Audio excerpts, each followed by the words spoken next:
telur merupakan salah satu bahan makanan yang sering digunakan sebagai menu untuk sarapan, dibuat scramble egg atau dikukus dengan bahan makanan lain, menjadi alternatif mengisi energi untuk tubuh. Harganya yang murah dan mudah didapat membuat telur menjadi makanan favorit bagi sebagian orang. Namun masih banyak anggapan kalau mengonsumsi putih telur lebih sehat daripada mengonsumsi kuning telur. Benarkah?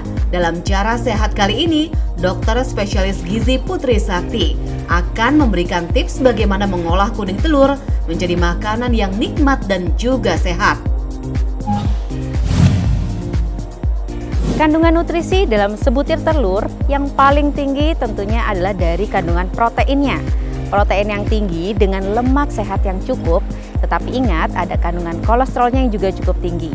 Nah, selain itu juga pastinya banyak sekali kandungan mikronutrien seperti vitamin B1 atau biotin, kemudian juga kandungan seperti zinc, selenium, dan juga kandungan berbagai vitamin-vitamin lainnya seperti vitamin D yang kita butuhkan selain dari paparan sinar matahari.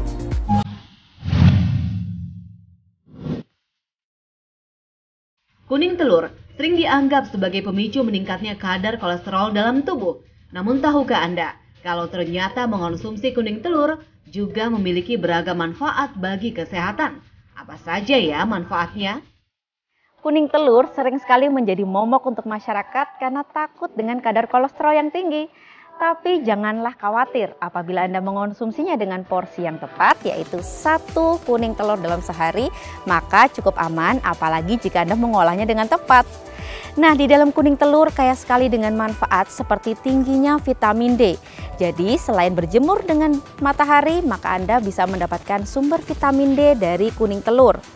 Dan kolesterol yang sering ditakuti oleh masyarakat ternyata tetap kita perlukan loh untuk tubuh kita. Salah satunya adalah untuk produksi hormon di dalam tubuh kita. Asalkan tidak berlebih, kolesterol sangat kita butuhkan dalam sehari-hari. Di dalam kuning telur juga kaya sekali dengan kolin yang tentunya selain bagus untuk otak syaraf, ternyata juga bagus untuk metabolisme lemak dan kesehatan jantung Anda. Jadi selama pengolahan dan porsi Anda tepat serta frekuensi asupan kuning telurnya tepat, tidak perlu khawatir dengan konsumsi dari kuning telur.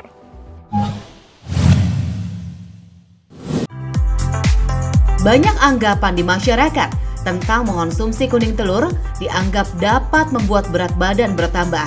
Benarkah? Lantas apa ya efek samping jika mengonsumsi kuning telur secara berlebihan? Apabila Anda mengonsumsi kuning telur secara berlebihan, tentu saja akan ada efek samping yang tidak baik untuk kesehatan kita. Salah satunya adalah kadar kolesterol dalam tubuh kita berlebihan. Apabila kolesterol Anda cenderung berlebihan, maka yang kita khawatirkan adalah resiko penyakit obesitas dan penyakit jantung maupun pembuluh darah lainnya akan semakin besar. Salah satunya adalah resiko terjadinya penyakit jantung maupun penyakit stroke.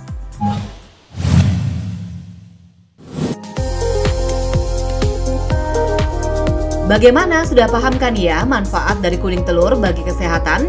Kali ini Dokter Putri Sakti akan memberikan menu sehat mengolah kuning telur menjadi makanan yang nikmat dan juga bergizi. Nah, di depan saya saat ini sudah ada berbagai macam bahan yang akan kita gunakan untuk mengolah cah brokoli telur saus tiram. Di sini kita menggunakan tentu saja brokoli yang kaya dengan nutrisi, kemudian juga kita tambahkan sayur-sayuran seperti tomat yang kaya dengan vitamin C dan setelah diolah dia akan kaya dengan lycopene. Selain itu kita juga menggunakan bahan utama yang akan kita bahas bersama kandungan nutrisinya, yaitu menggunakan telur. Dan jangan lupa untuk penyajiannya juga kita membutuhkan bumbu-bumbu seperti gula garam, lada, kemudian boleh kita variasikan dengan kaldu jamur atau kita gunakan juga dengan saus tiram dan pastinya dengan bumbu dasar seperti bawang merah dan bawang putih. Dan untuk penutupnya sebagai opsi tambahannya bisa dikentalkan dengan tepung maizena. Dan boleh ditambahkan sedikit minyak hanya untuk menumis dari rempah-rempah bumbunya. Kali ini kita menggunakan sayur brokoli yang kaya dengan kandungan zat besi, kemudian vitamin C dan tentunya berbagai vitamin mineral lainnya. Kita akan menggunakan brokoli ini sebagai variasi dari serat juga yang membantu kita untuk mengontrol kolesterol dari si kuning telur. Brokoli ini sebaiknya sebelum kita olah direndam terlebih dahulu di air yang dicampurkan dengan garam. Tujuannya adalah untuk membunuh hewan-hewan yang ada di sela-sela brokoli tersebut. Sebelum kita mengolah brokoli ini, sebaiknya kita merendam terlebih dahulu sayur tersebut di dalam campuran air dan juga garam. Tujuannya adalah agar kita bisa membantu menghilangkan beberapa hewan yang mungkin saja bersarang di antara brokoli-brokoli tersebut. Kali ini kita akan mengolah resep yang pastinya akan membantu kita menurunkan kolesterol walaupun tetap mengonsumsi kuning telur.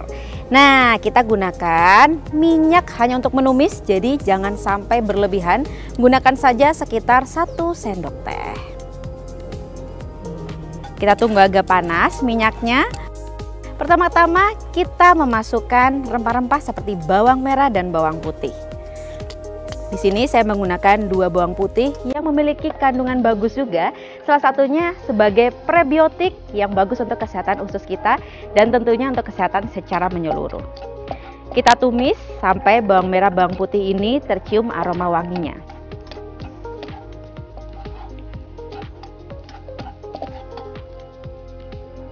Setelah bawang merah bawang putih ini tercium wangi, kita mulai memasukkan sayurnya.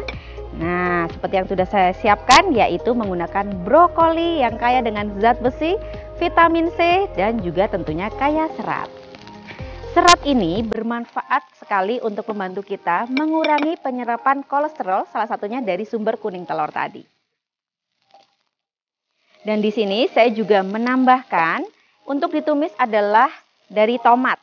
Tomat kaya sekali dengan vitamin C, tetapi setelah mengalami pemanasan dari pengolahan, maka kita akan mendapatkan antioksidan yang luar biasa bagus untuk kesehatan kita yang disebut dengan lycopene.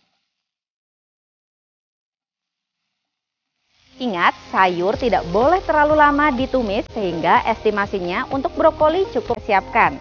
Boleh kaldu ayam, boleh kaldu sapi, atau kaldu dari udang juga boleh. Sesuai dengan selera jumlahnya. Namun jangan lupa untuk menambahkan bumbu-bumbunya, tapi ingat, tidak boleh terlalu berlebihan agar kita juga bisa mengontrol kadar gula dan juga sodium atau garam yang berasal dari bumbu-bumbu. Sekarang saya akan memasukkan kaldu jamur sebagai salah satu variasi untuk menurunkan jumlah garam yang kita konsumsi. Boleh ditambahkan sedikit gula hanya untuk menyeimbangkan rasa dari masakan kita. Tapi ingat, untuk penggunaan gula pasir di dalam sebuah masakan kita gunakan secukupnya saja ya. Dan terakhir saya tambahkan saus tiram untuk memberikan aroma dan rasa sedap pada masakan kita. Bagi Anda yang menyukai tekstur agak kental, kita bisa menambahkan tepung maizena yang sudah saya cairkan.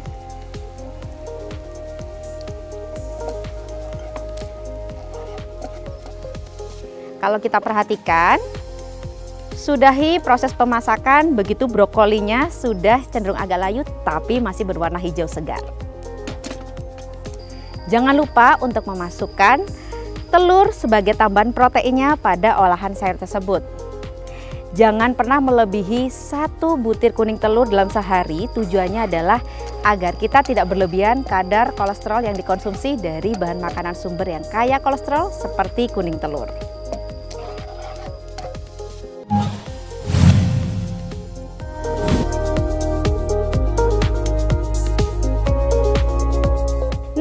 Sudah jadi masakan kita kali ini, cah brokoli telur saus tiram. Kali ini kita melihat bahwa telur bisa menjadi salah satu sajian protein yang bisa kita manfaatkan sehari-hari. Telur merupakan salah satu protein yang kaya sekali dengan nutrisi dan bisa kita dapatkan di mana-mana. Putih telur bisa kita konsumsi lebih dari 1 butir per hari. Misalkan 3 butir dalam sehari diperbolehkan. Tapi ingat, untuk kuning telurnya karena tinggi dengan kolesterol sehingga hanya diperbolehkan 1 butir per harinya. Saya Dr. Putri Sakti, spesialis gizi klinik untuk Hidup Sehat Plus TV One.